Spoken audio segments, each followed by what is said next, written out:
What is tall girl? A person? A girl who is tall? You might be inclined to say it's a Netflix movie, maybe even two, or you might say it's a punchline. But I was a little curious and a little headstrong, so I tested the waters, and what I found was mystifying. Wow, a YouTube video about tall girl in 2022. That's some original territory, right? Listen, I need you to let me have this. This movie rattled me, it poisoned me. I need to process my trauma through the creation of art. Tall Girl diminished my sense of self. After watching Tall Girl, I became unable to differentiate my mind from my body. All the pain was the same. Watching Tall Girl was a spiritual experience, same way you could say that about like drinking drain cleaner. Tall Girl has some of the most baffling decisions in shot composition I've ever seen. Shots are unsettling as a matter of course. It feels like a horror film at times. I love this one. This girl is supposed to be the focus here, but there's a key light on some random extra. Tall Girl is set in a fantasy world where the tallest person in your life is 6'1" and no one else in her school even comes up to her shoulders. That's one hell of a bell curve. That's maybe the funniest part. 6'1"?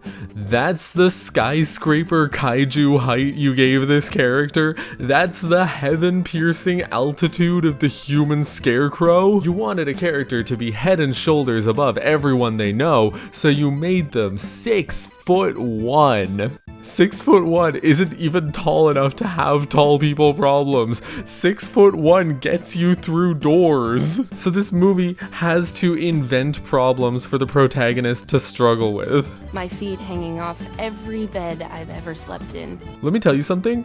I am taller than 6'1", and I can fit head to toe in a twin size mattress. But what is Tall Girl? I know what it is, you know what it is, but what is it? Tall Girl is a pre-colored coloring book. Tall Girl is half-cooked pasta without sauce. Tall Girl is milk. Tall Girl is a rallying cry for everyone in the world to acquiesce to this one girl because she is the only person whose problems matter. Even when the movie tries to say that other people have problems, it doesn't stick its chest out. Oh, sorry, you have a full house? Tall Girl wins with 2 pairs. Tall Girl is the kind of relatable movie that's only relatable to the very lucky. The kind of person who can really identify with a girl that has a massive house, supportive parents, and meaningless problems. Tall Girl herself is insufferable. I don't mind unlikable protagonists, I like them even, but this is a teen dramedy that sets up this self-centered character who doesn't respect anyone and then never pays it off. She wants a boyfriend, you see, but nobody wants to date a tall girl.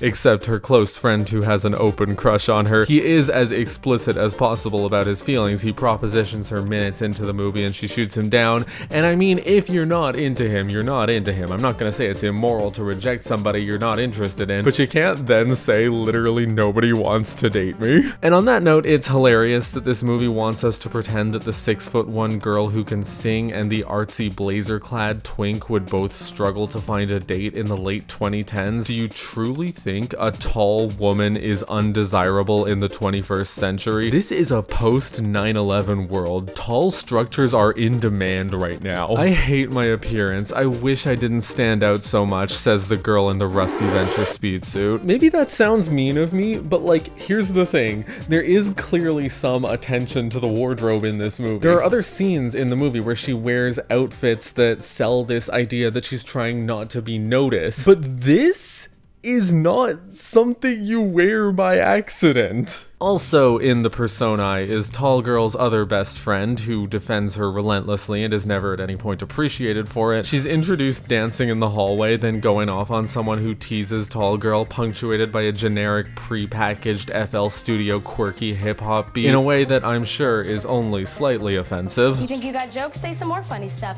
Dazzle us.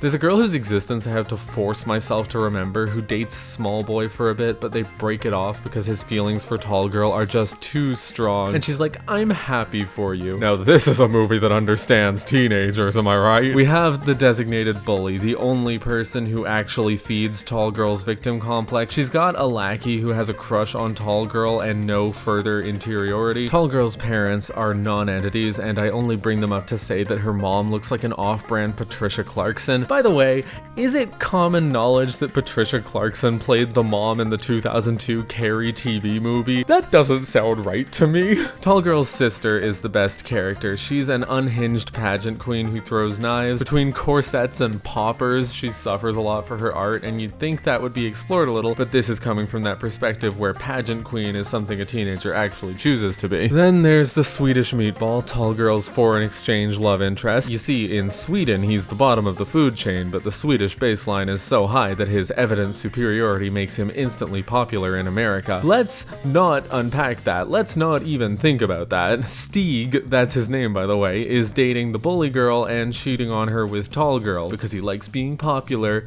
but he also wishes he could be genuine. Tall Girl is all about the horrible, terrible, no good, very bad life of a talented rich girl with 3 boys crushing on her at once.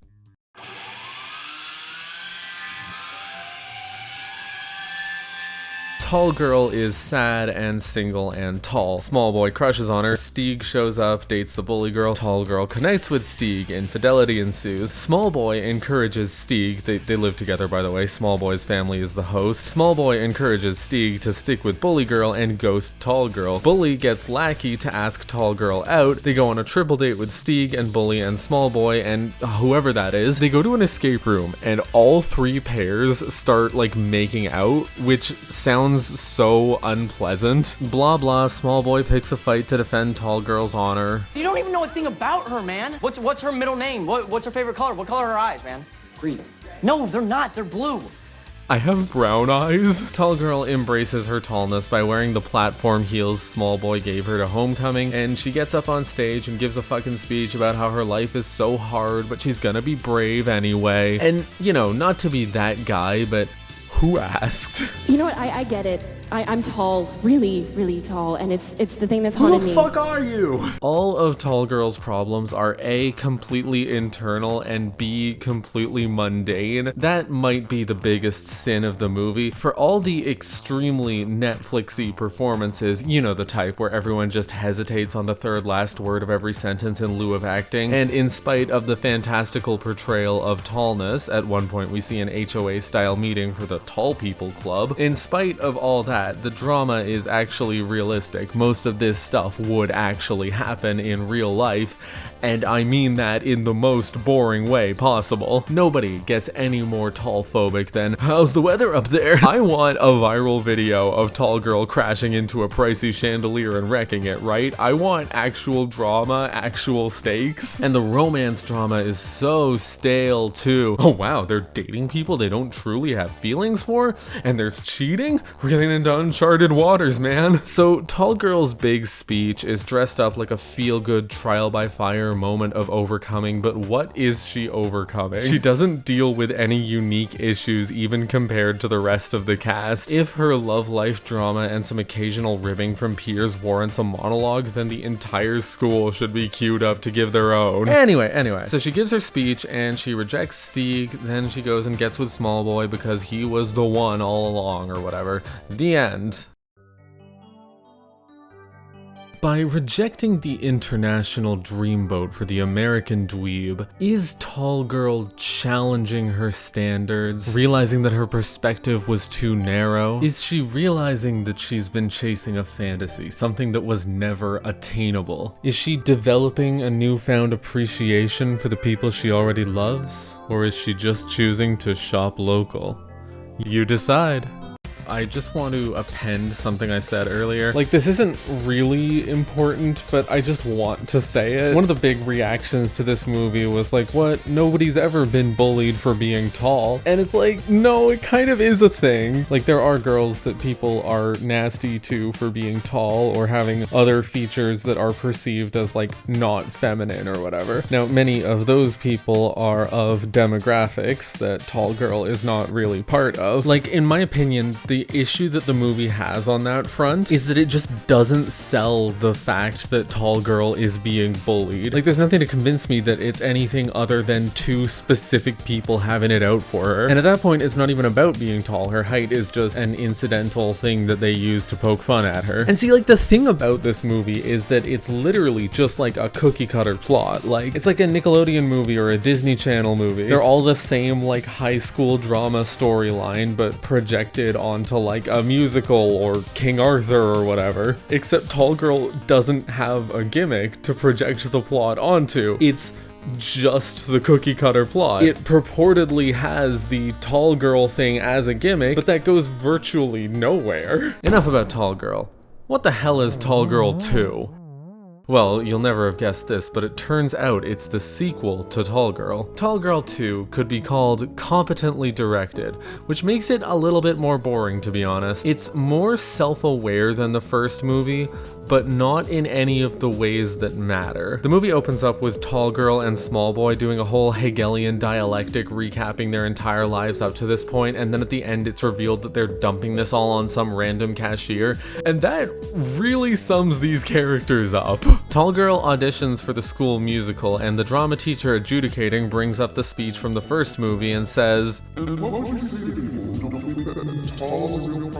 looks like somebody read the social media posts. Being homeless, not knowing where your next meal is coming from, those are real problems. Well, I'm not saying that being tall is worse than any of those things. It's just, sometimes it feels like it is, but I know that it's not. It doesn't make all the bad things that have happened to me every day my entire life any less real. I feel like I'm reading about Havana Syndrome. And while she's popping off, the drama teacher nods like that scene from She-Hulk. It's too much. Because of the reaction to the first movie, Tall Girl 2 is desperate to insist that Tall Girl has real problems. You see, she has anxiety and imposter syndrome, which is presented as a literal voice in her head saying, "You're not good enough, all your friends secretly hate you." You know, the kind of BuzzFeed wunderkind you'd trip over 3 steps into a zine fair. If you're this nervous looking at a poster, what are you gonna do on stage? It's so literal. The movie doesn't trust the audience to understand Tall Girl's motivations. It has to make a sermon out of them. And I want to say something about this movie's reductive perspective on mental health as something digestible, consumable, easily treatable, and largely inconsequential, but I can't start unpacking the subtly insidious nature of wellness in a video about fucking Tall Girl. Starring opposite Tall Girl in the school play is a new hunk named Tommy, and he is immediately thirsting all over her like a lip-biting Instagram fuckboy. Not even down bad, down abysmal. He insists that he resonates with Tall Girl's struggle and she doesn't understand why, but it turns out he used to be big? This is the place where I got my nickname that lasted all the way throughout middle school.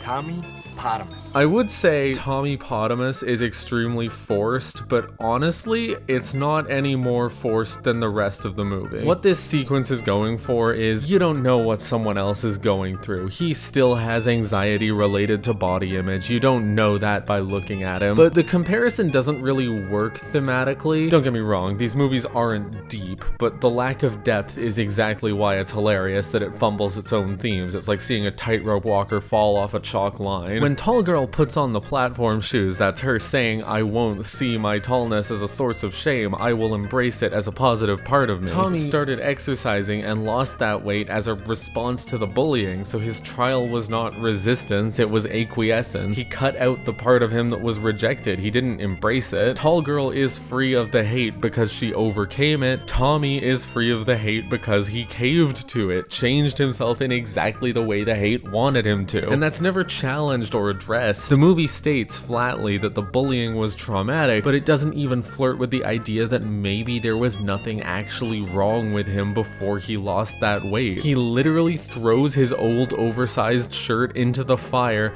as a way to leave that past behind, as though the failing was his and the trauma was a natural result of it. Anyway, Tall Girl is on the outs with Small Boy because of the most inconsequential drama ever. At their 3-month anniversary, he says, "Hey, I know you've been stressed, so if you'd rather be taking this time to rehearse for the play, you're welcome to." And she goes, "Thank you," and she gets up to leave, and then he gets mad at her for that. And I will give credit where it's due. This movie successfully created a realistic conflict where both parties are completely insane. Small Boy offering something and then being upset when the offer is taken, and Tall Girl interpreting the offer as, "I'm gonna leave without eating the dinner you made for me," rather than spending like half an hour together and then leaving early.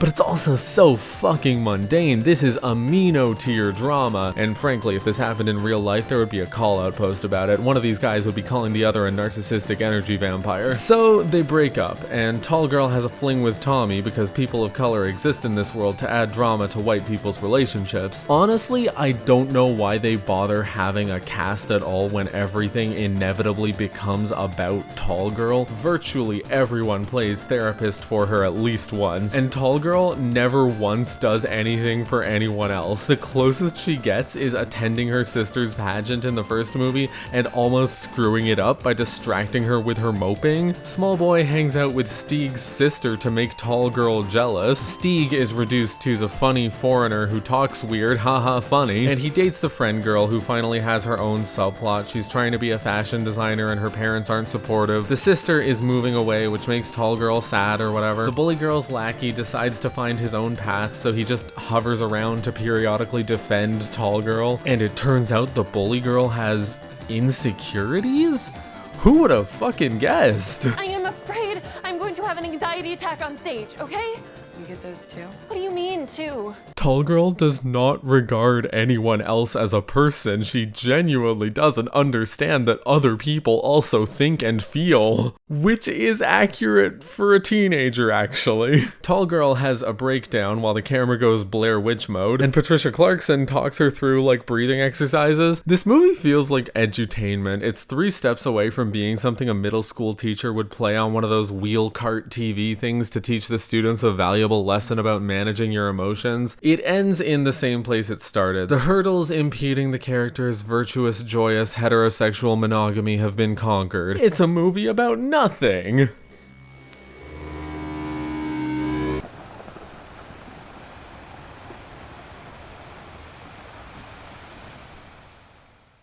At the end of the day, I'm not the target audience for Tall Girl. I haven't been in upwards of a decade, I freely admit that. But even when you watch a movie that's not meant for you, you can still kind of tell if it sucks, right? And Netflix originals do just kind of suck at this point. Even the good ones suck, I'm sorry. I can't remember the last time I watched a Netflix original I could just call good without a big juicy asterisk. You have to watch a movie like Tall Girl every now and then. You have to humble yourself. You have to give yourself some perspective. You gotta pay homage at the altar of algorithm-driven trash TV, of shallow themes, fake emotions, empty messages, and the maggots that writhe in a stillborn concept, an idea that was garbage from the start. Tall Girl is a harrowing reminder that kitsch is out there, and it knows where you live.